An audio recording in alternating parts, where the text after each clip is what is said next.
தமிழ் சினிமாவோட கேட்டை தலைவர் திறந்து 50 வருஷம் ஆச்சு. எவ்வளவோ மெமரீஸ், எவ்வளவோ என்டர்டெயின்மெண்ட், எவ்வளவோ சந்தோஷங்கள், எவ்வளவோ பெயின்ஸ். பட் இந்த 50 வருஷத்தில் எனக்கு பிடித்த, எனக்கு ரொம்ப க்ளோஸ் டு த ஹார்ட்டாக இருக்கிற ஒரு 50 சூப்பர் ஸ்டார் மூமெண்ட்ஸை உங்கள் கூட ஷேர் பண்ணுறேன். ஆரம்பிக்கலாமா? ஜானி படத்தோட டைட்டில் கார்டு எனக்கு ரொம்ப ரொம்ப பிடிக்கும். For 3 different reasons. ஒன்று, மகேந்திரன் சாரோட ரைட்டிங். ஜானிங்கிறவன் ஒரு திருடன் அப்படிங்கிற அந்த கேரக்டர் எஸ்டாப்ளிஷ்மெண்ட்டை சீன் 1லேருந்தே பண்ணியிருப்பார். 2, இளையராஜா சாரோட பிஜிஎம். அந்த பிஜிஎம் நான் ரொம்ப நாளாக ரிங்டோனெல்லாம் வச்சுருந்தேன். Last but not the least, தலைவரோட ஸ்வாக். அதை நான் எக்ஸ்பிளைன் பண்ண முடியுமா என்ன? போய் பாருங்கள். இது நம்ம சைல்ட்ஹுட் ஃபேவரட் தர்மத்தின் தலைவன். இதில் ஃபர்ஸ்ட் ஹாஃபில் அவர் வந்து ஞாபக மறதி பேஷண்ட்டாக நடிச்சிருப்பாரு. ஒரு 2 சீன் ரொம்ப ரொம்ப பிடிச்ச சீன், காமெடி சீன் தான். ஒன்று, அவர் வீடுன்னு நினச்சிட்டு வேற யாரோ வீட்டுக்கு போயிட்டு கூல் ட்ரிங்க்ஸ்லாம் குடிச்சிட்டு பயங்கர ஃபன்னாக இருக்கும். இன்னொரு சீன், வேஷ்டியை மறந்துட்டு பஸ் ஸ்டாப் வரைக்கும் போயிட்டு அதுக்கப்புறம் நாயெல்லாம் துரத்தவும் திருப்பி வீட்டுக்குள்ளே வருவார். வீட்டுக்குள்ளே வந்ததுக்கப்புறம் வி.கே. ராமசாமி பயங்கரமாக அவரை கலாய்ப்பார். இந்த 2 சீன் எனக்கு ரொம்ப ரொம்ப பிடிச்ச சீன். இந்த சீன்ஸ் எனக்கு ரொம்ப அவரோட க்ளோஸாக ஃபீல் பண்ணி சைல்ட்ஹுட்டில் ஓ இவர் தான் ரஜினியா, இதுதான் சினிமாவா அப்படிங்கிற மாதிரி கொண்டு போன சீன். அதனால் எனக்கு ரெண்டுமே ரொம்ப ஸ்பெஷல். இப்போ ரீசெண்ட் டைம்ஸில் மேல் ஈகோ அப்படிங்கிற ஒரு ஜான்ராவில் நிறைய படங்கள் வந்துட்டுருக்கு. லைக் பார்க்கிங், ஐயப்பனும் கோச்சியும், டிரைவிங் லைசன்ஸ், அந்த மாதிரிலாம். ஆனால் 1970ஸ்லேயே மேல் ஈகோவை பெருசாக மையப்படுத்தி எடுக்கப்பட்ட படம் தான் முள்ளும் மலரும். அந்த படம் மேலோட்டமாக பார்த்தா ஒரு அண்ணன் தங்கச்சி சென்டிமெண்ட் படம். ஆனால் மகேந்திரன் சாரே சொல்லியிருக்காரு, இது அண்ணன் தங்கச்சி சென்டிமெண்ட் படம் கிடையாது, ஒரு ஈகோ பிடிச்ச ஒரு ஆள், அவனோட ஈகோ எப்படிலாம் அவனை ப்ளே பண்ண வைக்குது அப்படின்னு காட்டுறதுக்காக நான் எடுக்கப்பட்டது தான் இந்த படம் அப்படின்னு சொல்லியிருக்காரு. இந்த படத்தில் தலைவர் ஒரு கை இழந்ததுக்கப்புறம் என்னெல்லாம் பயங்கரமாக அவருக்கு கெத்தா இருந்தாரோ அதே ஊரில் அதே தங்கச்சிக்கு முன்னாடி எப்படி சஃபர் ஆகிறாரு, அந்த சஃபரிங்லேயும் தன்னோட கெத்தை விட்டு கொடுக்கக்கூடாதுன்னு அவர் பேசுகிற சில விஷயங்கள், அவர் சொல்கிற அந்த டைலாக், தி ஐகானிக் டைலாக், கெட்ட பையன் சிறந்த காளி அப்படிங்கிற ஒரு டைலாக், இது எல்லாமே தலைவரால் மட்டும்தான் புல் ஆஃப் பண்ண முடியும் அப்படிங்கிற மாதிரி இருக்கும் அந்த முள்ளும் மலரும் படம். படிக்காதவன் படத்தில் தம்பியோட காலேஜ் கல்ச்சுரல்ஸ்க்கு கோட் சூட்லாம் தைச்சிட்டு போய் உட்காருவார். பக்கத்தில் ஒரு ஃபாரின் லேடி மாதிரி ஒருத்தங்க இருப்பாங்க. அவங்க இங்கிலீஷ்லேயே பேசிகிட்டு இருப்பாங்க. தலைவருக்கு ஒன்றும் புரியாது. எஸ் எஸ் தேங்க்யூ அப்படின்னு சொல்லுவாங்க. அதே சீனோட எண்டில் அப்படியே தம்பிக்கு காசு கொடுக்கும்போது அந்த எமோஷன்ஸ் அப்படியே காட்டுவார். அந்த எஸ் எஸ் தேங்க்யூ எவ்வளோ காமெடியாக சொல்லுவாரோ, தம்பி ஏமாத்துனது தெரிஞ்சதுக்கப்புறம் தம்பிக்கிட்ட போய் பேசும்போது தம்பி இன்சல்ட் பண்ணதுக்கப்புறம் எஸ் எஸ் தேங்க்யூன்னு சொல்லிட்டு அப்படியே ஊற தெரிஞ்சுக்கிட்ட சாங் வரும். ஜேசுதாஸோட சிங்கிங், ராஜா சாரோட கம்போசிஷன், தலைவரோட பெர்ஃபார்மன்ஸ் வேறு லெவலில் இருக்கும். சோஷியல் மீடியாவில் அப்பப்போ சில டிபேட்ஸ் நடக்கும். அதில் இப்போ ரீசெண்டாக ஒரு முக்கியமான டிபேட் நடந்துகிட்ருக்கு. லியோவில் வர தளபதி விஜய் டைட்டில் கார்டு செமையா, இல்லை மங்காத்தாவில் வர தலை 50 டைட்டில் கார்டு செமையா அப்படின்னு சொல்லி 2 பேரும் அடிச்சுப்பாங்க. ஆனால் ஒரு பர்டிகுலர் டைட்டில் கார்டை பற்றி யாருமே பேச மாட்டாங்க. ஏன்னா it is so quoted. Yes, super star Rajini அப்படின்னு வர்ற அந்த டேக், அண்ணாமலை படத்துலேருந்து வந்துட்டு இருக்கிற அந்த ஒரு விஷயம் நிறைய சின்ன பசங்களையும் நிறைய யங்ஸ்டர்ஸையும் நிறைய குழந்தைகளையும் அவரோட ஃபேனாக மாற்றுச்சு. அந்த பர்டிகுலர் டைட்டில் கார்டு தான் என்னையுமே அவரோட மிகப்பெரிய கிரேஸாக சின்ன வயசில் கொண்டு வந்தது. கெரியரோட பிகினிங்லேயே தலைவர் பண்ண மிகப்பெரிய தப்பு அலெக்ஸ் பாண்டியன் மாதிரி ஒரு ஐகானிக் போலீஸ் கேரக்டரை இனிஷியல் ஸ்டேஜ்லேயே பண்ணது. ஏன்னா அதுக்கப்புறம் அவர் சில போலீஸ் கேரக்டர்ஸ்லாம் ட்ரை பண்ணார். ஆனால் எதுவுமே ஒர்க் அவுட் ஆனதில்லை. டில் ஜெயிலர் சார் 3 முகமில் வர அந்த ஃப்ளாஷ்பேக் போர்ஷனில் வர அலெக்ஸ் பாண்டியன் கேரக்டர் அளவுக்கு ஐகானிக்காக தமிழ் சினிமாலேயே ஒரு போலீஸ் கேரக்டர் கிடையாது. Just because of pure swag. படத்தில் போலீஸாக பயங்கரமாக பெருசால எதுவும் பண்ண மாட்டார். ஆனால் ஒரு வாக், அந்த போலீஸ் யூனிஃபார்மை வச்சுட்டு அந்த முறுக்கு மீசையை வச்சுட்டு ஷீலா அப்படின்னு சொல்லி நடந்து வர ஒரு இன்ட்ரடக்ஷன் சீனில் வேறு லெவலில் இருக்கும். என்னை பொறுத்த வரைக்கும் இது ஒரு அண்டர் ரேட்டட் படம் தான். எனக்கு ரொம்ப பிடிச்ச படம் காலா. அந்த படத்தில் எனக்கு most favourite scene interval block. தாராவிக்குள்ளே என்னை கேட்காம நீ வரலாம், ஆனால் நீ போகணுமா வேணாமான்னு முடிவு பண்ண வேண்டியது நான் அப்படின்னு சொல்லி கம்ப்ளீட்டாக அந்த ஏரியாவை ஃபுல்லாக பிளாக் பண்ணி அந்த வில்லனை திருப்பி அவர் முன்னாடி போய் நிற்க வச்சு நான் போகலாமா அப்படின்னு கேட்க வச்சு அதுக்கப்புறம் அனுப்பி விடுவார். அந்த சீன் பழைய ரஜினியை பார்த்த மாதிரி இருக்கும் after a long time. Archana proposing her love to Johnny is one of the most iconic love scenes of Tamil cinema. எனக்கு தலைவரோட பெர்ஃபார்மன்ஸ்லேயே வச்சு முள்ளும் மலரும் பற்றி நிறைய பேர் பேசும்போது எனக்கு சந்தோஷமாக இருக்கும். But at the same time ஒரு கோபமும் வருத்தமும் இருக்கும். ஏன்னா ஜானி படத்தை பற்றி யாருமே பேச மாட்டாங்க. முள்ளும் மலரும்ல இல்லாத ஒரு ஏரியாக்குள்ளே ஜானியில் எக்ஸ்ப்ளோர் பண்ணியிருப்பாங்க, which is guilt with love. இந்த கில்ட் வித் லவ் அப்படிங்கிற ஒரு விஷயத்த இந்த ப்ரப்போசல் சீனில் தலைவர் வேற லெவலில் எக்ஸ்பிரஸ் பண்ணியிருப்பாரு. அர்ச்சனாவை ஜானிக்கு ரொம்ப ரொம்ப பிடிக்கும். ஆனால் ஜானி யார், அவனோட தராதரம் என்ன அப்படின்னு தெரிஞ்சு இந்த மாதிரி விஷயத்துலேருந்து விலகியே இருப்பான். But Archana is so white. அவங்கள பொறுத்த வரைக்கும் ஜானி ரொம்ப நல்லவன், ஜானி நமக்கு ரொம்ப பிடிக்கும் அப்படிங்கிற மாதிரி ப்ரப்போஸ் பண்ணியிருப்பாங்க. இவர் இனிஷியலாக அதை வேண்டாங்கிற மாதிரி சொல்லிடுவாங்க. She will be deeply hurt. அந்த எக்ஸ்பிரஷன்ஸ், அந்த ஒரு ஏரியா, அந்த ஒரு 1 minute வேற லெவலில் இருக்கும். எனக்கே சொல்லும் போது ப்ளஷ் ஆகுது. அந்த சீனை நீங்கள் பாருங்கள். You will really understand the potential of Rajini the performer. அந்த சீனோட பிஜிஎம்மில் இன்னொரு ஹைலைட் இருக்குது. அதை புரிஞ்சவங்க மறக்காமல் கமெண்ட் பண்ணுங்கள். இது ஒரு சுமாரான படம் தான். ஆனால் இந்த படத்தில் ஒரு பர்டிகுலர் காமெடி சீன் எனக்கு ரொம்ப ரொம்ப பிடிக்கும். அடிக்கடி நான் போட்டு பார்ப்பேன். ஊர்காவலனில் ராதிகா அவங்க வந்து தலைவரை நைட் 3 மணிக்கு எழுப்பி விட்டு இட்லி சுட்டு வச்சு ஒரு காமெடி பண்ணியிருப்பாங்க. அது எனக்கு ரொம்ப ரொம்ப பிடிக்கும். அந்த entire chemistry between Radhika and தலைவர் ரொம்ப சூப்பராக இருக்கும். போக்ரி ராஜா படத்தில் கூட நீங்கள் பார்த்தீங்கன்னா அவங்க கெமிஸ்ட்ரி பற்றி உங்களுக்கு தெரியும். தலைவர் ஸ்பீச் இன் தர்பார் ஆடியோ லான்ச். இதை தவிர நான் அதை எக்ஸ்பிளைன் பண்ணணுமா? ஏன்னா ஒவ்வொரு ரஜினி ஃபேன்ஸ்க்கும் அது எவ்வளோ ரொம்ப பிடிக்கும், அது எவ்வளோ இன்ஸ்பைரிங்காக இருக்கும் அப்படின்னு எல்லாருக்குமே தெரியும்.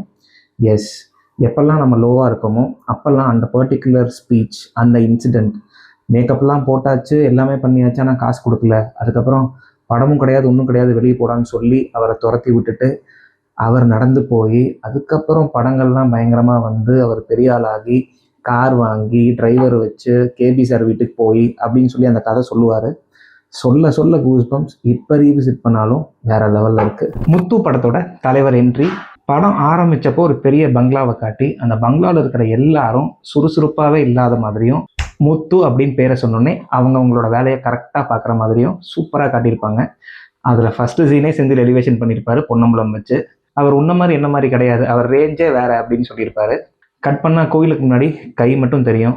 எல்லாரும் எப்பவும் மன நிம்மதியோட சந்தோஷமாக இருக்கணும் அப்படின்னு சொல்லி ட்ரேட்மார்க் தலைவரோட விசில், குதிரை வந்து அப்படியே வந்து நிற்கும். அந்த கோபுரத்தை பேக்ட்ராப்பாக வச்சு ஏஆர் ரஹ்மானோட அந்த ஒருவன் முதலாளியோட ஆர்கெஸ்ட்ரேஷனை வச்சு தலைவர் அப்படியே சூப்பராக ஓடி வந்து அப்படியே ஜம்ப் பண்ணி குதிரையில் உட்காந்து அந்த வண்டி மூவ் ஆகும்போது ஒவ்வொரு கட்டை அப்படியே காட்டுவாங்க. தலைவர் அந்த ஷாட்டையை வச்சு ஒரு ஸ்டைல் பண்ணுறது, லாங் ஷாட்டில் தலைவர் நம்மளெல்லாம் பார்த்து கண்ணடிக்கிறது. அதில் எனக்கு ரொம்ப ரொம்ப பிடிச்ச ஹை மூமெண்ட் எதுன்னா 3 ரஜினி ஒரே ஸ்க்ரீனில் வர மாதிரி காட்டியிருப்பாங்க. அந்த 3 ரஜினியும் ஒவ்வொருத்தரும் லிசன் பண்ணுற மாதிரி அப்படியே ஸ்மைல் பண்ணுற மாதிரி இருக்கும். அல்டிமேட்டாக இருக்கும். Rajini fans are so indebted to Nelson for so many things in Jailer. Especially second ஹாஃபில் எனக்கு ரொம்ப ரொம்ப பிடிச்ச ஒரு மாஸ் சீன் இருக்குது. அது என்னென்னா, தலைவர் ஃப்ளாஷ்பேக் முடிஞ்சதுக்கப்புறம் கார்லேருந்து அப்படியே இறங்கி நடந்து வருவார். ஜாக்கி ஷெராஃப் அந்த விநாயகன் கூட ஃபோன் பண்ணி சிங்கெல்லாம் யாருக்காக வந்திருக்காங்கன்னு முதல்ல போய் பாரு அப்படின்னு சொல்லும்போது அந்த சர்தார்ஜி அந்த கேங் அப்படியே ஸ்லோவாக டேர்ன் ஆகி அப்படியே தலைவர் காலில் வந்து விழுந்து கும்பிடுவாங்கல்ல. Mass scene of the century என்னை பொறுத்த வரைக்கும். அந்த மாதிரி ஒரு மாஸ் சீனை எடுக்கவே முடியாது. வேற லெவலில் இருக்கும். அந்த மாதிரி ஒரு கூஸ்பம்ஸ் ரொம்ப வருஷம் கழிச்சு ரஜினி ஃபேன்ஸுக்கு கிடைச்சது. அதுக்கு நெல்சனுக்கு மிகப்பெரிய தேங்க்ஸ். ஜெயிலர் 2ல் என்னென்னலாம் பண்ணுறாருன்னு வெயிட் பண்ணி பார்க்கலாம். ஆன் ஸ்டேஜில் தலைவரோட சர்க்காசம்க்கு அளவே இருக்காது. ஸ்டேஜில் எவ்வளோ பெரிய ஆள் இருக்காங்கன்னு பார்க்க மாட்டார், எவ்வளோ பெரிய தலைவர்கள் இருக்காங்கன்னு பார்க்க மாட்டார், அவங்க ஆளுங்கட்சியில் இருக்காங்களா எதிர்கட்சியில் இருக்காங்களான்னு பார்க்க மாட்டார். தலைவருக்கு மனசில் பட்டுச்சுன்னா என்ன வேணாலும் பேசிட்டு போயிட்டே இருப்பார். அதனால் எத்தனையோ பேர் தர்ம சங்கடத்துக்கு ஆளாக இருக்காங்க. ஆனால் தலைவர் அதை பற்றிலாம் கவலையப்படாமல் கூலாக ஹேண்டில் பண்ணுவார். இந்த பாசத்தலைவனுக்கு பாராட்டு விழா அப்படின்னு சொல்லி ஒரு ஃபங்க்ஷன் நடந்தது. அந்த 2006 to 2011 நிறைய ஃப்ரீபீஸ் வந்து கலைஞரோட ஆட்சியில் கொடுத்துட்டு இருந்தாங்க. அந்த மேடையிலேயே கலைஞர் இருக்காங்க, அமைச்சர்கள் இருக்காங்க, அத்தனை பேர் இருக்காங்க. அத்தனை பேருக்கு முன்னாடியும் ஓசி அப்படிங்கிற ஒரு விஷயத்தை பற்றி குட்டி கதை சொல்லி எல்லாரையுமே பஸ்ட் பண்ணி விட்டுருப்பாரு. அந்த ஸ்டேஜ் ஸ்பீச்சை ஒரு தடவை போட்டு பாருங்கள் யூடியூப்பில். ரொம்ப சூப்பராக இருக்கும். கலைஞரே ரசிக்கிற அளவுக்கு இருக்கும். அதுதான் guts. This reminds me of a dialogue in Valli which he had written. சேலை வேட்டி கேட்காதீங்க, வேலை வெட்டி கேளுங்க, வேலை வெட்டி இருந்ததுன்னா சேலை வேட்டி ஆட்டோமேட்டிக்காக வாங்கிக்கலாம் அப்படிங்கிற மாதிரி ஒரு டைலாக் எழுதியிருப்பாரு. அதை தான் அவர் ரியல் லைஃப்லேயுமே நம்பியிருக்காரு. தலைவர் ஃபுல் ஃப்ளெஜ்டாக காமெடி பண்ண ஒரே ஒரு படம் தில்லுமுள்ளு. அந்த படத்தில் அந்த இன்டர்வியூ சீன் எனக்கு ரொம்ப ரொம்ப பிடிக்கும். அவரும் தேங்காய் ஸ்ரீனிவாசனும் போட்டி போட்டு நடிச்சிருப்பாங்க. ஒவ்வொரு டைலாகும் பயங்கர ஹிலேரியஸாக இருக்கும். விசு தான் டைலாக் ரைட்டர். என்னதான் அது ரீமேக்காக இருந்தாலும் ஒரிஜினலை விட ரீமேக்கை பெட்டராக நடிக்கிறதுல சூப்பர் ஸ்டாருக்கு நிகர் சூப்பர் ஸ்டார் மட்டுமே. சந்திரமுகி, சிவாஜி, எந்திரன், கபாலி இப்படி பல ஃபேன் ஷோ பார்த்துருக்கேன். ஆனால் இந்த படம் மாதிரி ஒரு ஃபேன் ஷோவை நான் பார்த்ததே இல்லை. அந்த எக்ஸ்பீரியன்ஸை என்னால் மறக்கவே முடியாது. ஏன்னா இந்த படம் தலைவரோட பர்த்டே அன்னைக்கு ரிலீஸ் ஆச்சு. நைட்டு 7 மணிலேருந்து 1 மணி வரைக்கும் பயங்கரமாக செலிப்ரேஷன்ஸ்லாம் பண்ணிவிட்டு அதுக்கப்புறம் தேட்டருக்குள்ளே போய் உட்காந்து பார்த்த படம். இந்த படம் ஃபேன்ஸையோ இல்லை என்னையோ பயங்கரமாக சாட்டிஸ்ஃபைலாம் பண்ணல. ஆனால் இந்த படத்தில் வர ஒரு பர்டிகுலர் மூமெண்ட் எனக்கு ரொம்ப ரொம்ப பிடிக்கும். லிங்கா படத்தில் ஃப்ளாஷ்பேக்கில் அவர் எல்லா சொத்தையும் இழந்துட்டு அவர் ஒரு குடிசையில் சும்மா ஒரு கேட்டரிங் மாதிரி ஒன்று பண்ணிட்டு இருப்பாரு. அப்போ அந்த ஊருக்காரங்களாம் வந்து சாப்பிடுவாங்க. சாப்பிட்டு முடிச்சதுக்கப்புறம் நீங்கள் பழைய வாழ்க்கையை வந்து எடுத்துக்கோங்க அந்த மாதிரிலாம் சொல்லுவாங்க. அதுக்கு தலைவர் சில ஜஸ்டிஃபிகேஷன்ஸ்லாம் சொல்லுவார். ரொம்ப சூப்பராக இருக்கும் அந்த லைஃப் லெசன்ஸ். துண்டை ஒரு சிலுப்பி பழைய முத்து மாதிரி போடுவார். அந்த மொமெண்ட் மறக்கவே முடியாது. அந்த படத்தில் வர உண்மை ஒரு நாள் வெல்லும் பாட்டு எனக்கு ரொம்ப பிடிக்கும். விடுகதையா சாங்கை விட எனக்கு அந்த பர்டிகுலர் சாங் ரொம்ப ரொம்ப பிடிக்கும். தலைவர் ஸ்பீச் இன் கமல் 50.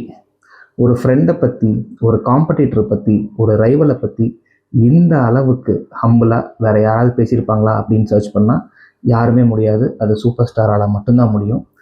ஏன் அதை ஏற்புரை வாங்கின கமல் சாரே இந்த அளவுக்கு பேசியிருக்க மாட்டார். அதுதான் சூப்பர் ஸ்டார். இதெல்லாம் பேசுகிறப்ப அவர் என்ன பண்ணிட்டு இருந்தார் தெரியுமா? இந்தியாஸ் பிக்கஸ்ட் பட்ஜெட்டட் மூவியில் ஹீரோவாக நடிச்சிட்டு இருந்தார். எஸ், எந்திரன் ஷூட்டிங் நடந்துட்டு இருக்கும்போது வந்த ஒரு ஃபங்க்ஷன் அது. அந்த ஸ்பீச் இன்னொரு தடவை போய் ரீவிசிட் பண்ணி பாருங்கள். அதில் எந்த அளவுக்கு ஒரு ஜென்யூனிட்டி, எந்த அளவுக்கு கமல் மேலே ஒரு ரெஸ்பெக்ட், எந்த அளவுக்கு ஒரு பாசம், எந்த அளவுக்கு தன்னைத்தானே ஹம்பலாக நினச்சிக்கிற விதம், இது எல்லாமே நமக்கு இப்போவும் கூஸ்பம்ஸ் கொடுக்கும். இப்போ நம்ம ஒரு படம் பார்க்குறோம், அந்த படம் நமக்கு ரொம்ப பிடிச்சதுன்னு நம்ம என்ன பண்ணுவோம்? இன்னொரு தடவை டிக்கெட் வாங்கி அந்த படத்தை பார்ப்போம்.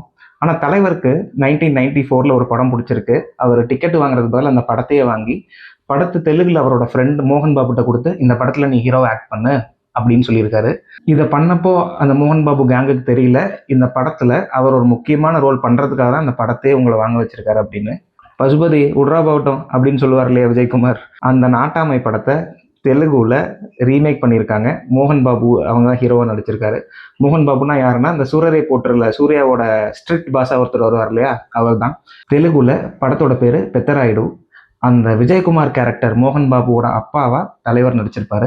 தலைவரோட வாய்ஸ் வந்து வேற யாரோ டப் பண்ணியிருப்பாங்க. பட் ஸ்டில் தலைவரோட ஸ்க்ரீன் ப்ரெசன்ஸ் அல்டிமேட்டாக இருக்கும். 15-20 மினிட்ஸ் தான் அந்த கேரக்டர் இருக்கும், நமக்கு தெரியும். அந்த பர்டிகுலர் கேரக்டருக்காகவே படம் மிகப்பெரிய பிளாக் பஸ்டர் ஆகி ஐ திங்க் அங்கே இண்டஸ்ட்ரி ஹிட்டே ஆச்சுன்னு நினைக்கிறேன். நான் சின்ன வயசில் ரேண்டமாக டிவி பார்த்துட்டு இருக்கும்போது இந்த சீன் என் கண்ணில் பட்டுச்சு. எஜமான் படத்தில் வர அந்த துண்டு ஃபிளிப்பும் சுருட்டும் அவர் மேனரிசமாக வச்சிருப்பாரு த்ரூ அவுட் த கேரக்டரைசேஷன். நல்லாயிருக்கும், ட்ரை பண்ணி பாருங்க. இப்போ தலைவரோட ஃபோட்டோவை கூகுளில் சர்ச் பண்ணுறோம் அப்படின்னா 10 ஃபோட்டோவில் 8 ஃபோட்டோ கூலிங் கிளாஸ் போட்டிருப்பாரு. ஐ திங்க் கோயிலுக்கு போகிற டைமை தவிர மிச்சம் எல்லா டைம்லையுமே கூலிங் கிளாஸ் போட்டிருப்பாரு. It's a bad idea, right?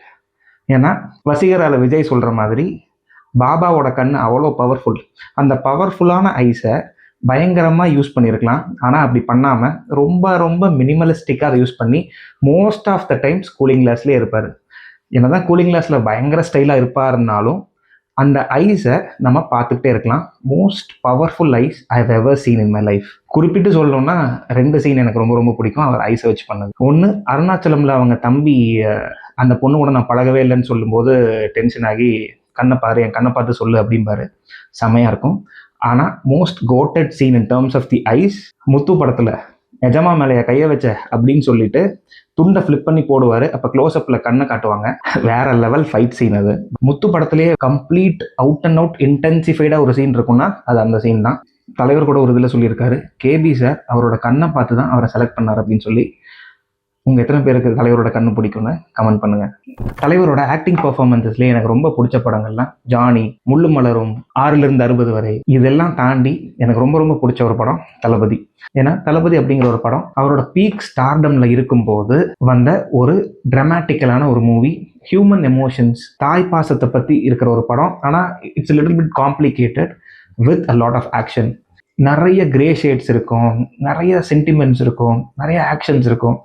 இதை எல்லாத்தையுமே பயங்கரமாக பண்ணியிருப்பாரு.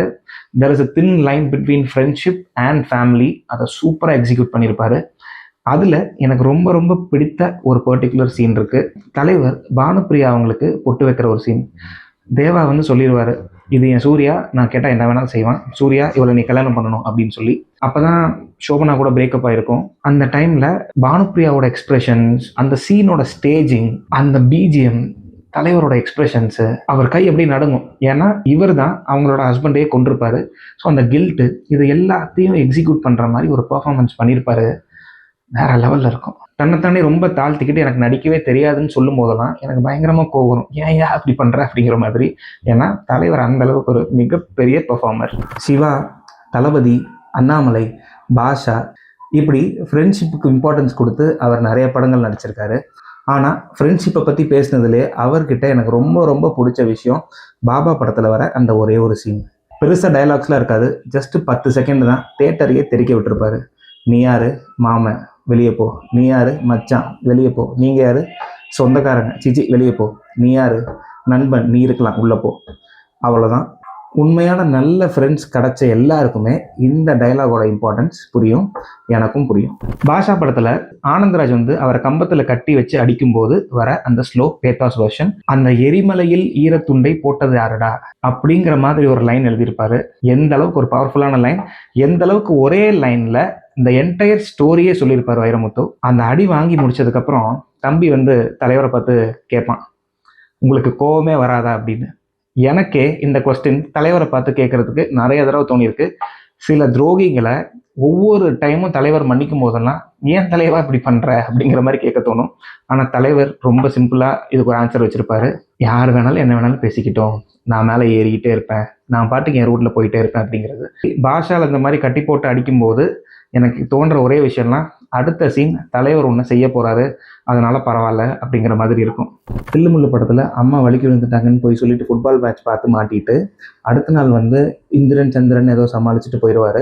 இந்திரன் நான் உடனே பார்க்கணும்னு சொன்னதுக்கப்புறம் ஷேவிங் பண்ணிவிட்டு ஒரு கிளாஸ் போட்டுட்டு பிளாக் அண்ட் பிளாக்ல அந்த டோரை சைடில் அப்படியே திறந்துட்டு அப்படி நடந்து வருவார், செயினை ஆட்டிக்கிட்டு. என்ன ஸ்வாகியா அப்படி இருக்கும். அந்த பர்டிகுலர் கெட்டப் தில்லுமுள்ளுக்கு அப்புறம் எந்திரனில் தான் பண்ணார். அது அண்டர் யூட்டிலைஸ்ட் கெட்டப்பாக இருந்தது. என்னதான் பாபாவில் ஸ்டபுள் இருந்தாலும் க்ளோஸ் ஷேவன் லுக்கில் தில்லுமுள்ளுக்கு அப்புறம் அவர் எந்திரன் வரைக்கும் வரவே இல்லை. அந்த பர்டிகுலர் சீனில் தேங்காய் ஸ்ரீனிவாசனை இதுதான் சான்ஸ்னு சொல்லி பயங்கரமாக வாரி எடுத்துருவார். அந்த சாங்கு, அந்த மாதவி அவங்களுக்கு இருக்கிற கெமிஸ்ட்ரி, அந்த ஸ்டைலு, மாதவி வந்து சொல்லுவாங்க கண்டிப்பாக அப்போ உங்களுக்கு மீசை இருந்ததுன்னு சொல்லி, அப்போ அவர் பயங்கரமாக அந்த வாட்சை வச்சு மடக்கிறது, அதுக்கப்புறம் அந்த சின்ன பையன்கிட்ட மாட்டிட்டு சமாளிக்கிறதுக்கு டக்குன்னு ஒரு சீடை எடுத்து வாயில் போட்டுட்டு அப்படியே கிளம்புறது, அவுட் அண்ட் அவுட் ஸ்வாகாக இருக்கும் அந்த கெட்டப். கோச்சடையான் மோஷன் கேப்சர் டெக்னாலஜியை வச்சு ஏதோ ட்ரை பண்ணி அது சரியாக ஒர்க் அவுட் ஆகாமல் அது ஒரு ஃபெயில்ட் அட்டெம்ப்ட் மாதிரி தான் இருந்துச்சு. பட் அந்த படத்துலேருந்து முக்கியமான ஒரு 2 டேக்அவே எனக்கு இருக்குது. ஒன்று, அந்த Kochadaiiyaan album by AR Rahman. ஒரு 7-8 சாங்ஸ் இருக்கும், ஒவ்வொன்றும் தனித்துவமாக இருக்கும். எஸ்பெஷலி கர்மவீரன் சாங், அந்த கர்மவீரன் சாங், அந்த வோக்கல்ஸ், அந்த லிரிக்ஸ் எல்லாமே சூப்பராக இருக்கும். படத்தில் இனிஷியலில் வர வாய்ஸ் ஓவர் ஏஆர் ரஹ்மான் கொடுத்துருப்பாரு. அவர் வேறு எந்த படத்துக்குமே அந்த மாதிரி கொடுத்ததில்லை.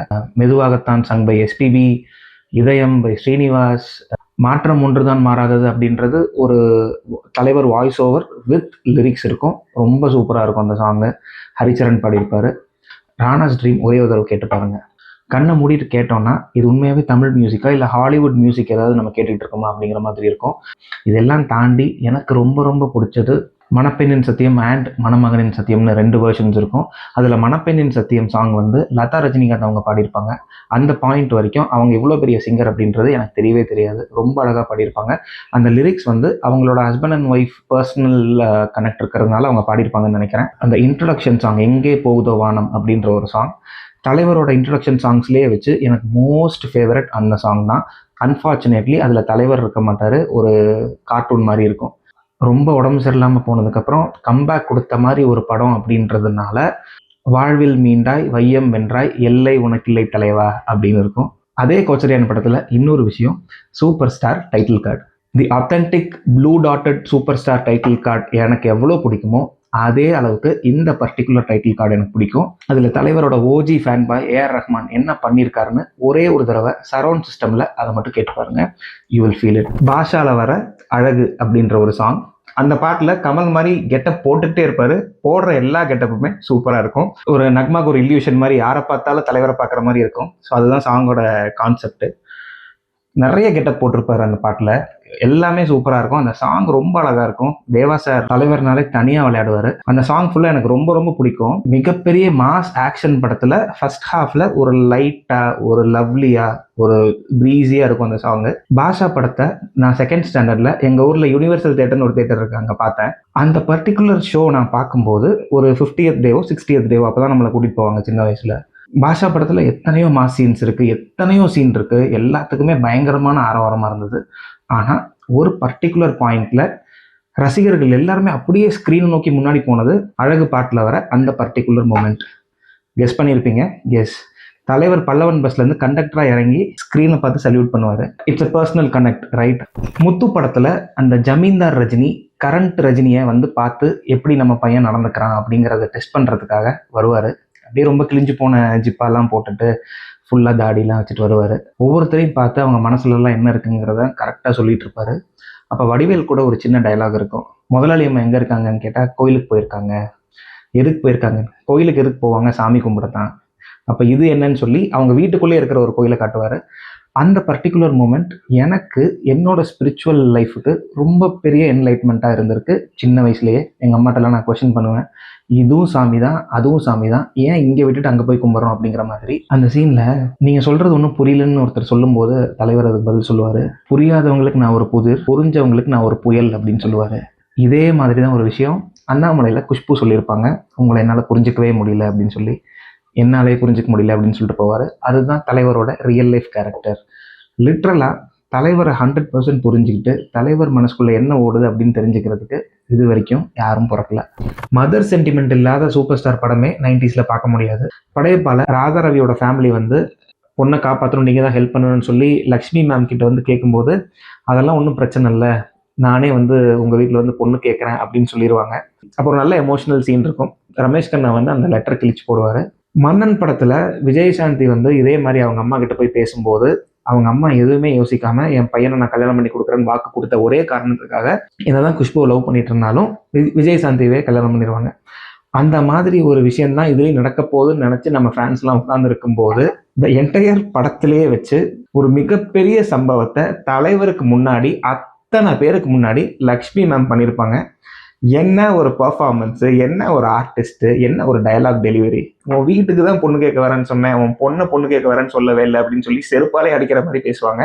தலைவரோட 50 வருஷ கெரியர்லேயே ரொம்ப ரொம்ப ஸ்பெஷலான ஒரு பஞ்ச் டயலாக நான் இதை பார்க்குறேன். அந்த லக்ஷ்மி மேம் சொல்லுவாங்க தலைவரை பற்றி, அவன் கற்பூர மாதிரி, ஏழை கொளுத்தினாலும் பணக்காரன் கொளுத்தினாலும் ஒரே ஜோதி தான் அப்படின்னு. கூஸ்பம்ஸ் ஆகுது. பெரிய பெரிய லெஜண்ட்ஸ்க்கெல்லாம் சில பர்டிகுலர் இயர்ஸ் அவங்களோட கெரியரே டிஃபைன் பண்ணுற மாதிரி இருக்கும். For example Sachin Tendulkar 1998 1894 runs அடிச்சாரு. மற்ற வருஷங்களும் நல்லா பெர்ஃபார்ம் பண்ணியிருக்காரு. ஆனால் 1998ல் அவரோட சம்பவமே தனி. அந்த மாதிரி ஒரு பீக் தான் தலைவருக்கு 1995ல் அமைஞ்சது. 1995 தீபாவளிக்கு முத்து படம் ரிலீஸ் ஆயிடுச்சு. நாங்கள் ஃபேமிலியோட கோயம்புத்தூர் வந்திருக்கோம். கேஜி தேட்டரில் முத்து படம் பார்க்கலாம் அப்படின்னு சொல்லிட்டு கேஜி ராகம் ஸ்க்ரீனில் முத்து ஓடுது. டிக்கெட் கிடைக்குமா என்ன? டிக்கெட் கிடைக்கல. தானம்ல குருதி புனல், பல்லவியில் மக்களாட்சின்னு ஒரு படம், அனுப்பல்லவி அப்படின்னு ஒரு ஸ்க்ரீனில் பாஷா படம் ஓடிட்டு இருக்கு. இந்த பாஷா படம்ன்றது 1995ல் பொங்கலுக்கு ரிலீஸ் ஆச்சு. ஜான்வரியில் ரிலீஸ் ஆன படம் அக்டோபரில் ஸ்டில் அதே காம்ப்ளெக்ஸில் ராகம் டு தானம், தானம் டு பல்லவி, பல்லவி டு அனுப்பல்லவி அப்படின்னு 4 ஸ்க்ரீன் ஷிஃப்ட் ஆகி நாங்கள் போன அன்னைக்கு முத்து படத்துக்கு டிக்கெட் கிடைக்கல. பார்த்தா ரஜினி படம் தான் பார்க்கணும்னு சொல்லி பாஷா ட்ரை பண்ணோம். பாஷா படத்துக்கும் டிக்கெட் கிடைக்கல. After 10 months hurt of stardom, this is what it is.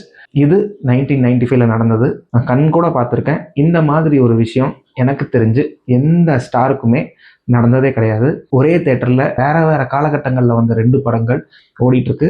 2 படத்துக்குமே ticket கிடைக்காம வீட்டுக்கு போய் அதுக்கப்புறம் இன்னொரு நாள் முத்து படம் பார்த்துட்டு வந்தோம். இந்த விஷயத்த இப்போ ஞாபகம் வச்சுக்கிறதுக்கு எனக்கு அவ்வளோ சந்தோஷமாக இருக்குது. பாஷா ரிலீஸ் ஆன அதே நாள் கமல் சாரோட சதிலீலாவதி ரிலீஸ் ஆச்சு. முத்து ரிலீஸ் ஆன அதே நாள் கமல் சாரோட குருதி புனல் ரிலீஸ் ஆச்சு. ஒரு பெரிய ஸ்டார்ஸ் 2 பேர் அந்த இண்டஸ்ட்ரிக்கு என்னென்ன மாதிரி படங்கள் கொடுத்து போட்டியாக வச்சுருக்காங்கன்னு பார்த்தீங்களா? அதில் எனக்கு சதிலீலாவதி ரொம்ப பிடிக்கும், குருதி புனலும் ரொம்ப பிடிக்கும். ஆனால் பாஷா அண்ட் முத்து தனி லெவல்.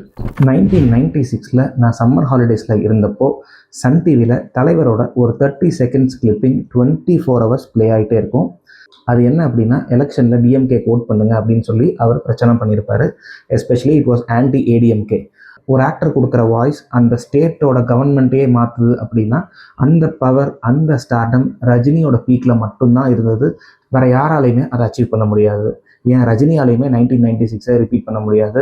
இதையே நம்ம ஸ்பெசிஃபிக்காக சொல்கிறோம் அப்படின்னா, திரு வைகோ அவர்கள் டிஎம்கே விட்டு போனப்போ நிறைய சலசலப்பு இருந்தது. நிறைய பேர் கட்சியை உடைச்சிட்டு போனாங்க. ஆனாலும் டிஎம்கே ஜெயிச்சதுக்கு ரொம்ப ரொம்ப இம்பார்ட்டண்ட்டான ஃபேக்டர் ரஜினி வாய்ஸ் கொடுத்தது மட்டும்தான்.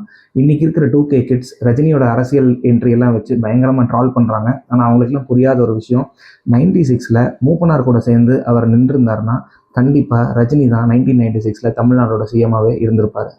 ஆக்டர் கமெடியன் காம்பினேஷன்ஸ்லேயே வச்சு எனக்கு தலைவர் கவுண்டமணி ரொம்ப ரொம்ப பிடிக்கும். மன்னன் அண்ட் பாபா இந்த ரெண்டும் வேற லெவலில் இருக்கும். எஸ்பெஷலி பாபா வந்து பயங்கரமான ஒரு மாஸ் படம். அந்த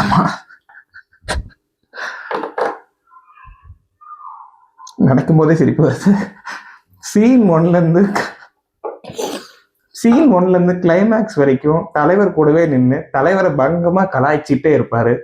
சுத்தமா அடக்கவே முடியாத மாதிரி சம்பவம் பண்ணிட்டு இருப்பாரு. ஆனா ஒரு ஹீரோ அந்த அளவுக்கு ஈகோவே இல்லாம கவுண்டர் பண்ணும்போது என்ஜாய் பண்ணியிருப்பாருன்னா அது தலைவர் மட்டுமா தான் இருக்கும். உனக்காக தான் சில்லு பாபா போடுற இந்த கருமாந்திரத்தை எல்லாம் போடுறேன்னு சொல்றது, பாபா கோச்சிங்க இருக்கு நீ விட்டா நடந்துட்டே இருப்பே அப்படிங்கிறது. சிஎம் யாருன்னு சொல்லி ஒரு கான்வர்சேஷன் நடந்துட்டு இருக்கும். அப்ப வந்து கந்தரையா தான் அது கரெக்ட்னு சொல்லி தலைவர் சொல்லிட்டு இருப்பாரு. யாரு கந்தனா, தயிர் சட்டிக்குள்ள தலையை விட்ட மாதிரி இருப்பானே அவனான்னு சொல்லி ஒரு டயலாக் சொல்லுவாரு. ஆல்சோ அந்த தியேட்டர் சீன்ல வந்து அங்க பாரு அப்படின்னு சொல்லும்போது என்னத்தை பாக்குறது, அதுவும் புரியல நீ பண்றதும் புரியல அப்படின்னு சொல்லுவாரு. மன்னன் படத்தை பத்தி சொல்லவே வேண்டாம். அந்த தியேட்டர் காமெடி, திரு முத்து, திரு கிருஷ்ணன், ஸோ இதெல்லாம் எனக்கு ரொம்ப ரொம்ப பிடிச்ச விஷயங்கள். 25 வருஷத்துக்கு முன்னாடி தொலைஞ்சு போன ஒய்ஃப் கிடைச்சிட்டாங்க. அடுத்த நாள் காலையில அந்த ஒய்ஃபை மீட் பண்ண போறோம் அப்படிங்கிற ஒரு ஆங்ஸைட்டியை வேற லெவல் எக்ஸ்பிரஸ் பண்ணியிருப்பாரு. என்ன பண்ணிட்டு இருப்பா இந்நேரம், அவள் என்ன யோசிச்சுட்டு இருப்பா, அந்த மாதிரி பேசிட்டு இருப்பாரு. தன்னை அறியாமலே டக்குன்னு ரியலைஸ் பண்ணுவார் நம்ம பொண்ணு அங்கதான் இருக்கா அப்படின்னு. உடனே போய் படு அப்படின்னு சொல்லுவார் பொண்ணுக்கிட்ட. செம்மையா இருக்கும். அடுத்த நாள் ஒரு சின்ன மேக் ஓவர் பண்ணிட்டு கார்லேருந்து இறங்கி வந்து குமுதாவை பார்க்குற வரைக்கும் அந்த மாயநதியோட பிஜிஎம் வந்துட்டு இருக்கும். Kumudha and Kabali meetup, one of the beautiful scenes written and composed. தலைவரோட பெர்ஃபார்மன்ஸ்லேயே வச்சு ரொம்ப மெச்சூர்டான ரொம்ப அழகான ஒரு பெர்ஃபார்மன்ஸ் கபாலி படத்தில் பண்ணியிருப்பாரு. 2005 ஏப்ரலில் சந்திரமுகி வந்து இண்டஸ்ட்ரி ஹிட் ஆகுது. 2005 ஜூனில் அன்னியன் வந்து ஆல் டைம் பிளாக் பஸ்டர் ஆகுது அக்ராஸ் த நேஷன். இப்போ இந்த 2 பேர் ரொம்ப நாளாக ஜாயின் பண்ணுவாங்கன்னு நினச்சிட்டு இருக்கோம். ஆனால் அது நடக்கவே இல்லை. At last it happen. Rajini, Shankar, AR Rahman with AVM ப்ரொடக்ஷன்ஸ்னு அனௌன்ஸ் பண்ணுறாங்க. அந்த மொமெண்ட்ல இருந்து அந்த ஃபர்ஸ்ட் லுக் வேறு ஒன்று ரிலீஸ் பண்ணியிருப்பாங்க. ஒயிட் ஷர்ட்டு, ஃபேவரட் ஜீன்ஸ் போட்டுட்டு வேற லெவலில் இருக்கும். அந்த மொமெண்ட்ல இருந்து அது எப்போ ரிலீஸ் ஆகும், அது என்ன நடக்கும், எப்படி ஏதுன்னு எக்ஸ்பெக்டேஷன்ஸ், ஹைப்பு எல்லாம் பீக்கில் போயிட்டு இருந்தது. அப்படி ஒரு எக்ஸ்பெக்டேஷன்ஸில் 2007 ஜூன் 15 தேட்டரில் போய் உட்காடுறோம். ஓகே என்னடா காட்ட போகிறீங்க அப்படின்னு. இப்போலாம் நம்ம நிறைய படங்கள் எக்ஸ்பெக்ட் பண்ணி போய் பார்க்குறோம், போய் டிசப்பாயிண்ட் தான் ஆகிறோம். ஆனால் அன்னைக்கு அந்த அளவுக்கு எக்ஸ்பெக்டேஷன்ஸ், அந்த அளவுக்கு ப்ரெஷரில் போய் ஒரு படத்தை நம்ம பார்க்கும்போது அந்த டைரக்டரோட அவுட்புட் எவ்வளோதான் இருந்தாலும் நம்மளை சாட்டிஸ்ஃபை பண்ணாது. ஆனால் சிவாஜி அப்படி கிடையாது. போய் உட்கார்ந்து டைட்டில் கார்டு போடும்போதே அந்த பழைய சிவாஜி அப்படிங்கிற ஃபாண்ட் வந்து 2 தடவை பப அப்படின்ட்டு வரும். 3ஆவது தடவை அப்படியே பிளாஸ்ட் ஆகும் ஸ்க்ரீனில் ப்ளூ கலரில் சிவாஜி த பாஸ்ன்னு. அப்போ ஒரு ஆர்கெஸ்ட்ரேஷன் நடந்திருக்கும். அந்த டைட்டில் கார்டு போட்டதுலேருந்து, தலைவருக்கு மாஸ்க் போட்டு விட்டதுலேருந்து, கார்லேருந்து இறங்கி நடந்து வரும்போது அந்த பப்ளிக்கோட ரேஜ் இதெல்லாம் காட்டிட்டு அப்படியே தலைவர் ஜெயிலிருந்து அப்படியே டேர்ன் பண்ணி ஒரு சிரிப்பார். நம்ம கொடுத்த காசுக்கு அதுவே போதுங்கிற மாதிரி ஒரு சம்பவம் அது.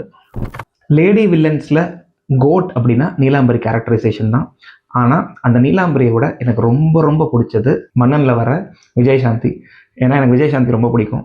படம் ஃபுல்லாக அவங்க 2 பேருக்குள்ள பயங்கரமான ஒரு ஃபேஸ் ஆஃப் நடந்துகிட்டே இருக்கும். அதில் ஒரு பர்டிகுலர் சீனில் தலைவர் சொல்லுவார், உங்களை மாதிரி மதம் பிடிச்ச பொண்ணுங்களுக்கு முன்னாடி என்ன விட்டுடுங்க, என் தலை முடி கூட ஆடாதுன்னு சொல்லி அவரோட விண்டேஜ் ஹேர் ஸ்டைல் அப்படியே சிலிப்பி விடுவார். அந்த சீன் எனக்கு ரொம்ப ரொம்ப பிடிக்கும். முத்து படத்தில் வர கேரளா போர்ஷன்ஸ், அவர் எந்த அளவுக்கு ஒரு இன்னசென்ட் அப்படின்னு நம்மளை நம்ப வச்சிருப்பார் அப்படின்னா, மீனா வந்து சொல்லுவாங்க இறுக்கி அணைச்சி ஒரு உண்மை தருமோ அப்படின்னு சொன்னால் இங்கே வழி கேட்கறது அர்த்தம் அப்படின்னு. இதில் கள்ளிப்பட்டியே வரலன்னு கேட்பாரு. இறுக்கி அணைச்சுன்னா கள்ளிப்பட்டி அப்படின்னு சொல்லுவார். தலைவர் உடனே அதை நம்பிடுவாராம். இதை நாம் நம்புவோம், அதுதான் தலைவர். ஸோ ஒவ்வொருத்தர்கிட்டயே போய் கேட்டு பயங்கரமாக அடிலாம் வாங்கி அவரை வந்து மரத்தில் கட்டி வச்சுருப்பாங்க அங்கே இருக்கிற ஆளுங்க. ஒரு 10 நிமிஷத்துக்கு முன்னாடி ஒரு 1000 பேரை தலைவர் பயங்கரமாக அடித்து சேசிங்லாம் முடிச்சுட்டு வந்திருப்பாரு. ஆனால் அந்த பர்டிகுலர் பாயிண்ட்ல மரத்தில் தொங்கிட்டு இருப்பாரு. எப்படி? ஸோ இதுதான் கன்வின்சிங் ஆக்டிங். இந்த கன்வின்சிங் ஆக்டிங்கை தலைவர் நினச்சா எப்படி வேணாலும் ஒரே படத்தில் within span of 15 minutes prove பண்ண முடியும்.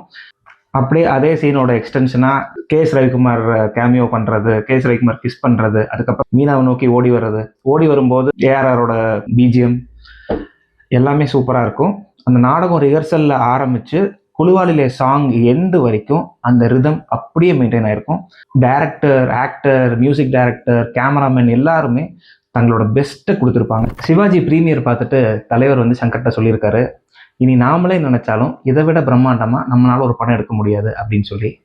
ஆனால் அதை பொய்யாக்குற விதமாக அவங்களோட அடுத்த கொலாபே எந்திரன். இது வரைக்கும் நம்ம எத்தனையோ படங்கள் பார்த்துருப்போம், சங்கர் படங்கள்லேயே எத்தனையோ கிராஃபிக்ஸ் பார்த்துருப்போம், தலைவரோட எத்தனையோ ஓப்பனிங் சாங்ஸ் பயங்கர மாசாலாம் பார்த்துருப்போம்.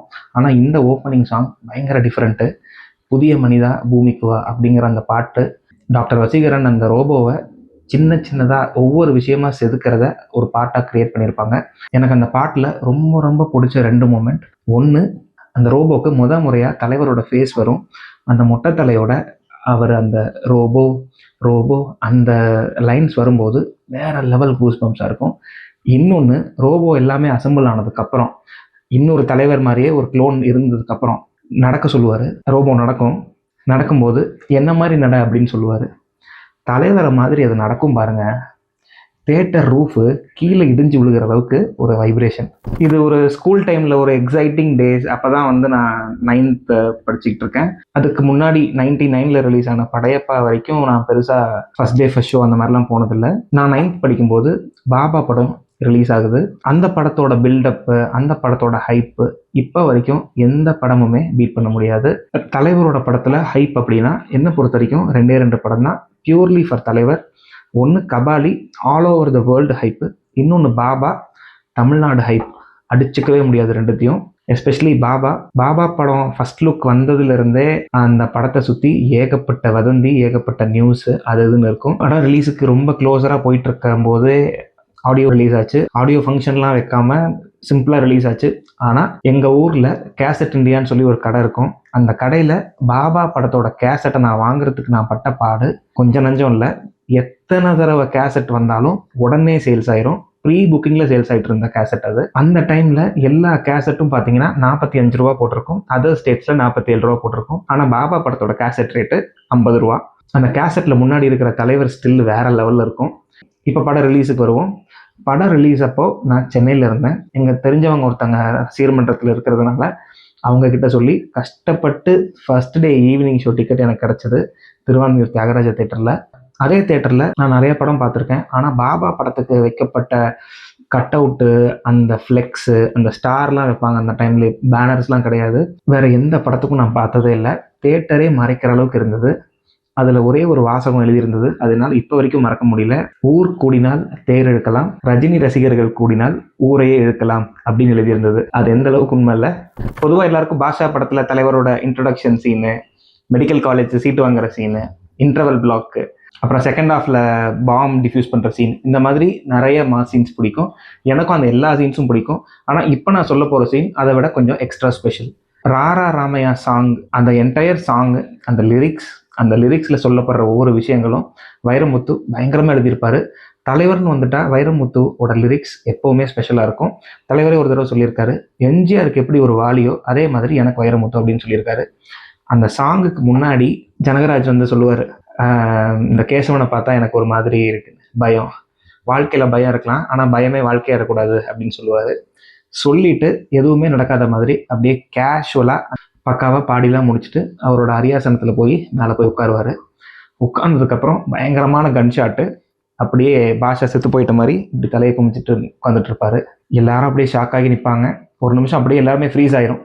பாஷா சாக மாட்டாருன்றது எல்லாருக்குமே தெரியும். ஆனால் சப்கான்ஷியஸாக எல்லாரையுமே ஒரு செகண்ட் நம்ப வச்சுட்டு டக்குன்னு டேர்ன் பண்ணி அந்த கன் எடுத்து டுபு டுபு டுபு டுபுன்னு எல்லாத்தையும் சுடுவார்.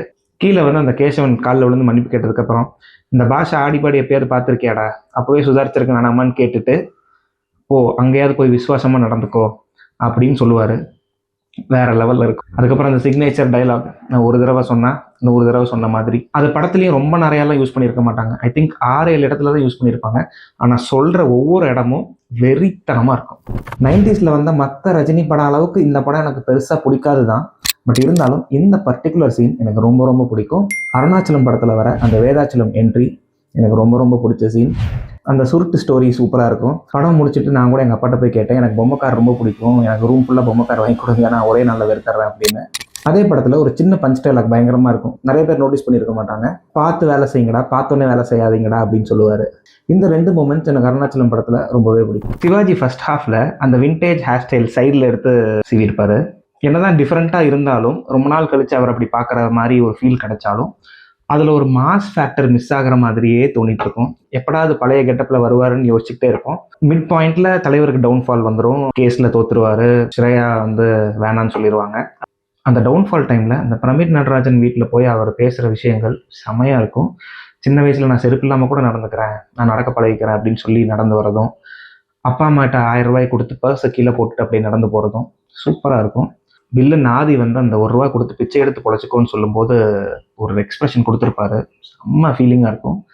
இதெல்லாம் பண்ணிட்டு கையேந்திபனில் போய் உட்காந்துட்டு இருக்கும்போது, இதுதான்டா என் ஊர், இதை விட்டு நான் எங்கடா போவேன் அப்படின்னு சொல்கிறது ப்ரோ டுக் இட் பர்சனலி அப்படிங்கிற மாதிரி ஒரு மொமெண்ட்டு. டாஸை போடுவார். பூ விழுந்தா பூ பாதை, தலை விழுந்தா சிங்கப்பாதை அப்படின்னு சொல்லுவார். நமக்கே தெரியும் என்ன விழப்போகுது அப்படின்னு. சிங்கம் விழுந்ததுக்கப்புறம் உண்மையாகவே தலையை இப்படி சிலுப்பும் போது சிங்கம் மாதிரியே இருப்பார். அந்த விண்டேஜ் ஹேர் ஸ்டைல்லேருந்து அவரோட கரண்ட் ஹேர் ஸ்டைலுக்கு மாறி தலைவரோட கையை இப்படி சைடில் வச்சுட்டு அந்த இன்டர்மிஷன் அப்படின்னு போடுற இடம் எனக்கு ரொம்ப ரொம்ப பிடிச்ச ஒரு கூஸ் பம்ப்ஸ் மொமெண்ட் ஃப்ரம் தலைவர். தளபதியில் எல்லாருமே சொல்கிற ஒரு சீன், ஸ்ரீவித்யாவும் ரஜினியும் மீட் பண்ணுற அந்த அம்மாக்கும் பையனுக்கும் இருக்கிற ஒரு சீன் ரொம்ப சூப்பரான சீன். ஆனால் எனக்கு ரொம்ப ரொம்ப பிடிச்ச ஒரு சீன், தலைவரும் ஜெய்சங்கர் சாரும் மீட் பண்ணுற ஒரு சீன். இப்போ இந்த தளபதி படத்தில் ஜெய்சங்கர் சாரோட கேரக்டரைசேஷன் எவ்வளோ பியூட்டிஃபுல்லாக எவ்வளோ ஜென்யூனாக இருக்கும் அப்படின்னா, தன்னோட ஒய்ஃப் சின்ன வயசுலேயே ஏதோ ஒரு தப்புனால ஒரு குழந்தைய பெற்றெடுத்துடுறாங்க. அந்த குழந்தையும் பிரிஞ்சிடுறாங்க.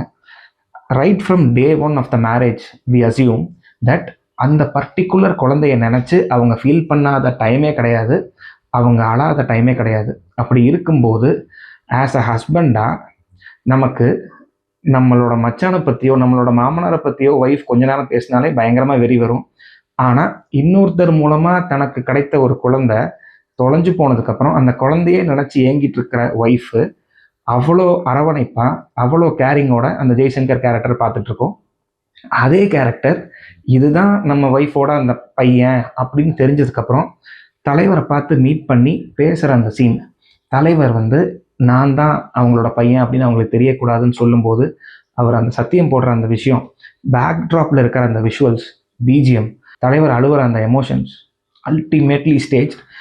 இதனால தான் மணிரத்னம் மாதிரி டைரக்டர்ஸ்லாம் எவ்வளோ ஃப்ளாப்ஸ் கொடுத்தாலும் சரி, இந்த மாதிரி படங்கள்லாம் பண்ணதுனால அவங்க என்றைக்குமே லெஜண்ட்ஸாக நம்ம மைண்டில் இருக்காங்க. பாஷா பட டைட்டில் கார்டு, இன்ஃபேக்ட் டைட்டில் போடுறதுக்கு முன்னாடி சென்சார் போர்ட் சர்டிஃபிகேட்லேருந்தே பாஷா எனக்கு பிடிக்கும். அது வந்து சத்யா மூவிஸ் அப்படின்றதுனால எம்ஜிஆர் ஃபோட்டோக்கு மாலை போடுவார்.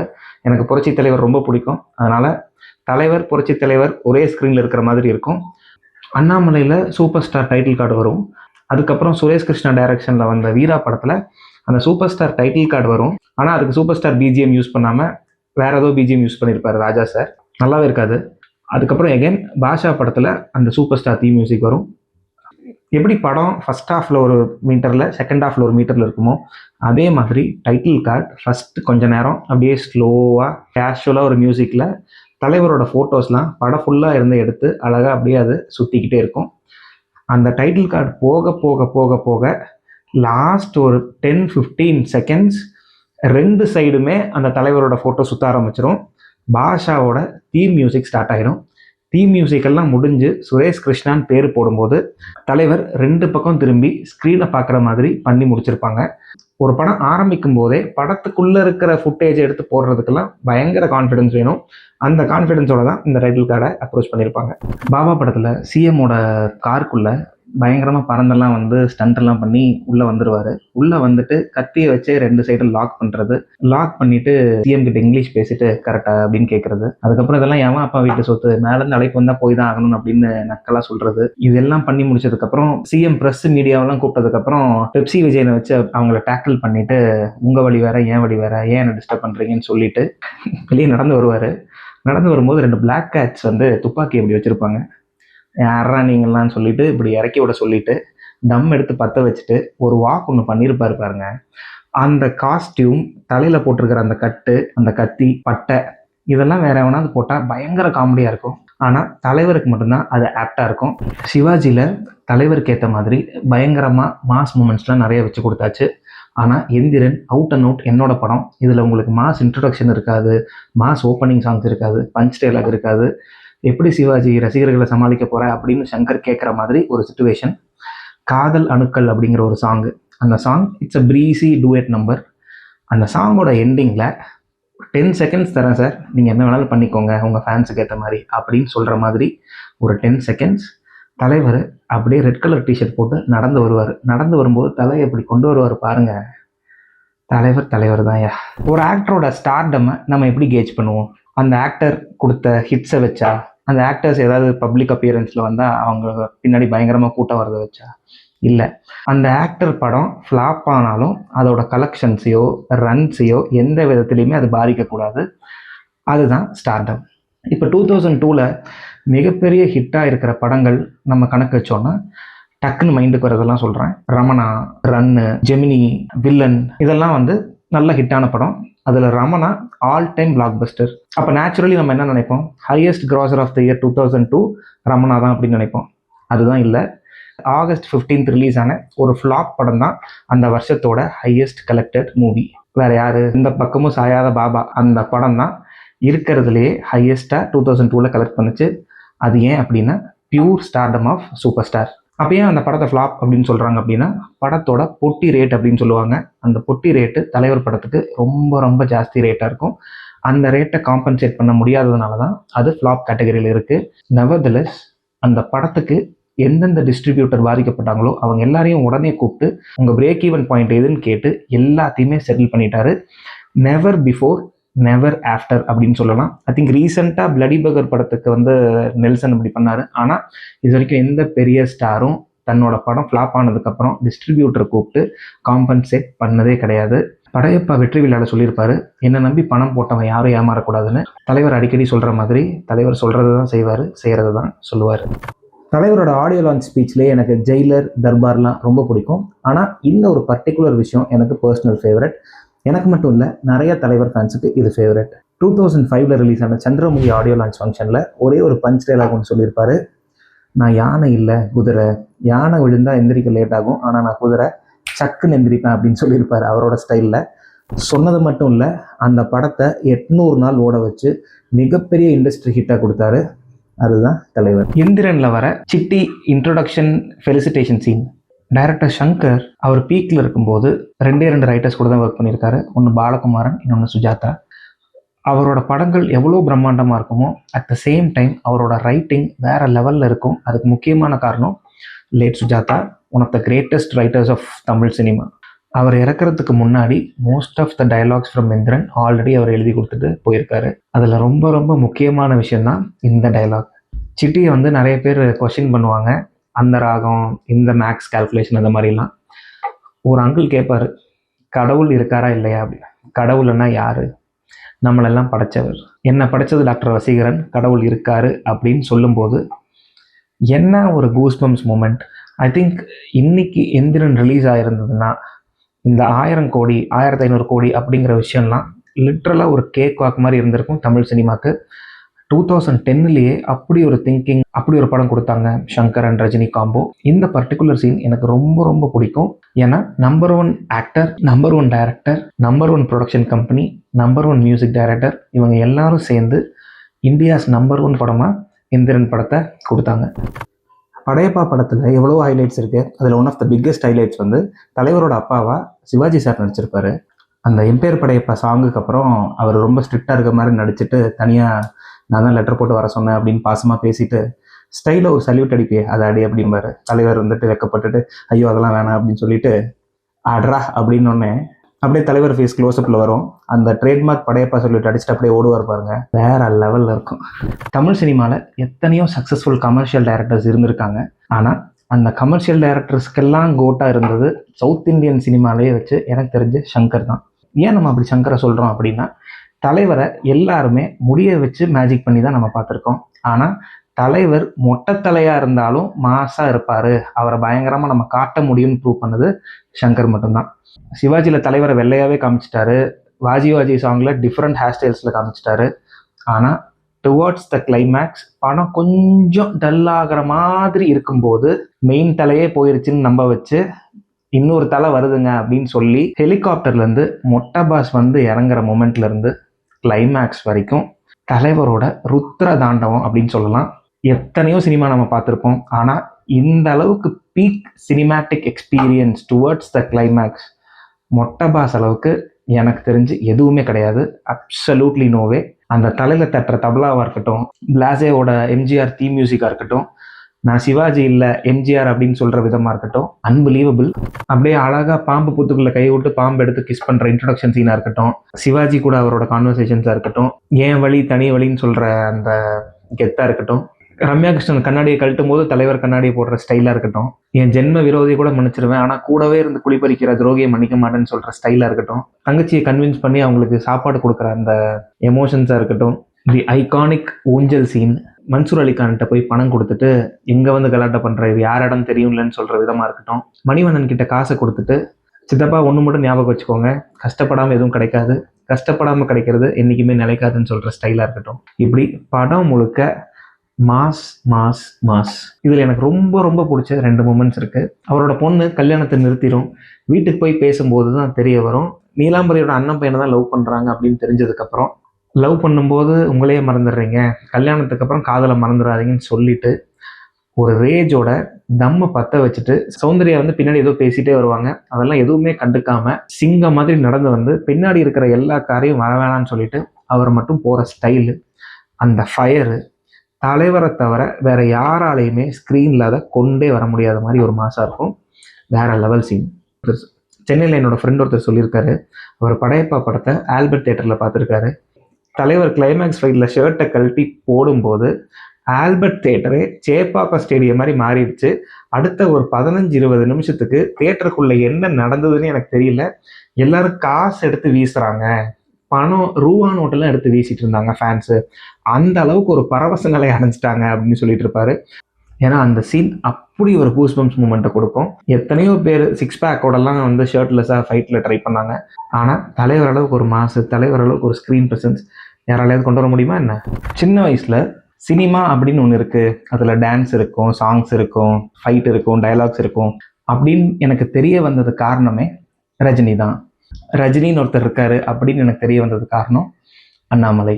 ஸோ என்னை பொறுத்த வரைக்கும் the most favourite movie of Rajini is always Annamalai. இதுக்கு ரொம்ப முக்கியமான ஒரு பர்சனல் கனெக்ட் இருக்கு. ஏன்னா என்னோட அம்மா பால் வியாபாரம் செஞ்சு தான் என்னையும் என் தங்கச்சியும் படிக்க வச்சாங்க.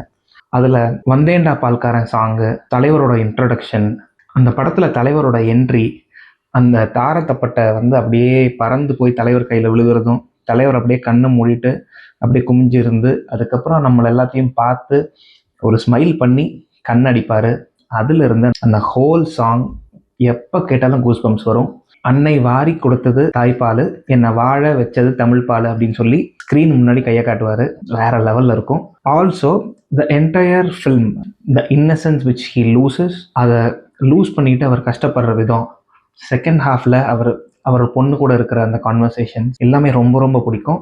பிரசிடெண்ட்டாக தேர்ந்தெடுக்கப்பட்டவர் திரு அண்ணாமலை அவர்கள் அப்படின்னு சொல்லும்போது வர அந்த இன்ட்ரடக்ஷன் சீனு, வெற்றி நிச்சயம் சாங் எனக்கு ரொம்ப ரொம்ப பிடிச்ச ஒரு மோட்டிவேஷ்னல் சாங். அந்த பர்டிகுலர் படம் தான் எனக்கு ரஜினி மேலே ஒரு ஈர்ப்பையே கொடுத்தது.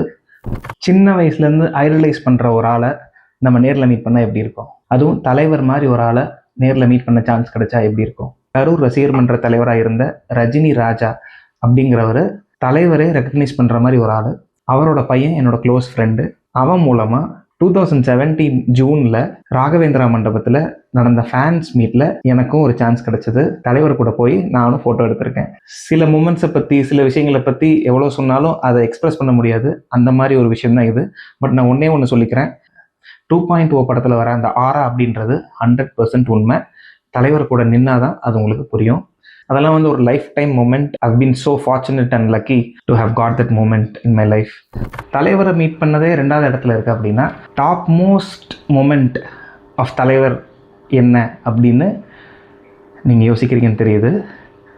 எனக்கு மட்டும் இல்லை, எல்லா தலைவர் ஃபேன்ஸுக்குமே, எல்லா தலைவர் டிவோட்டீஸுக்குமே இதுதான் most special, emotional and precious moment. இதை பற்றி நான் பேச வேணாம், ஒரு ஆடியோ கிளிப்பிங் இதை கேட்டு வாங்க.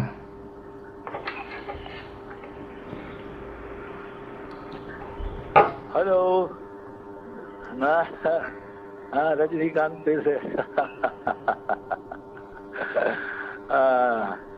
ஹாப்பியாக போயிட்டு வந்துட்டு இருக்கேன். நான் எவ்வளோ சீக்கிரம் முடியுமோ அவ்வளோ சீக்கிரம் நான் வந்துடுறேன் ராஜாக்களா. நீங்கள் கொடுக்குற ஒரு அன்புக்கு நான் என்னத்தை திருப்பி கொடுக்கறது? பணம் வாங்குறேன், ஆக்ட் பண்ணுறேன், அதுக்கே நீங்கள் எவ்வளோ அன்பு கொடுக்குறீங்கன்னா அவனுக்கு நான் என்னப்பா நான் கொடுக்கறது? உங்களுக்கு டெஃபினட்டாக நீங்கள் எல்லாரும் தலை நிமிர்ந்து எங்கள் ஃபேன்ஸுங்க எல்லாம் த்ரூ அவுட் த வேர்ல்ட் தலை நிமிர்ந்து வாழ்கிற மாதிரி நான் நடந்துக்கிறேன்னா கடவுள் குரூப்பா எனக்கு இருக்கு, குரு குரூப்பா என் மேலே இருக்கு. எல்லாத்துக்கும் மேலே கடவுள் ரூபத்தில் இருக்கிற உங்க குரூப்பை எல்லாம் என் கீழே மேலே இருக்கு. நான் சீக்கிரம் வந்துடுறேன். ஓகே, பாய். எத்தனையோ ஃபேன்ஸ் மண் சோறு சாப்பிட்டு வேண்டுதல் வச்சு தலைவர் திரும்பி வந்தால் மட்டும் போதும்னு நினச்சிட்டு இருந்த டைமில் இப்படி ஒரு audio message from the man himself. அப்படி இருந்தது நமக்கு எல்லாருக்கும். தலைவர் வந்துட்டார், தலைவருக்கு ஒன்றும் ஆகாது அப்படிங்கிற மாதிரி இருந்தது அந்த மொமெண்ட். இதுதான் என்னை பொறுத்த வரைக்கும் தலைவரை நான் ஃபாலோ பண்ணதுலேயே வச்சு த மோஸ்ட் சிக்னிஃபிகண்ட் மொமெண்ட். இத்தனை நேரம் பொறுமையாக இந்த வீடியோ பார்த்ததுக்கு ரொம்ப ரொம்ப தேங்க்ஸ். உங்களோட தலைவர் மெமரிஸ் எல்லாம் நான் தட்டி எழுப்பியிருக்கேங்கிறது எனக்கு தெரியுது. என்னோடய மூமெண்ட்ஸ்லேருந்து சிலருக்கு சில மூமெண்ட்ஸ் மாறி இருக்கலாம். அது என்ன மாறி இருக்குது, எது ஒத்து போச்சு அப்படின்றத கமெண்ட் செஷனில் சொல்லுங்கள். மறக்காமல் இந்த சேனலை ஃபாலோ பண்ணுங்கள். கண்டிப்பாக இதே மாதிரி இல்லை இதை விட பெட்டராக நல்ல நல்ல வீடியோஸோடு உங்களை மீட் பண்ணுறேன். தேங்க்யூ. அண்ட் ஃபார் நவ் கதம் கதம்.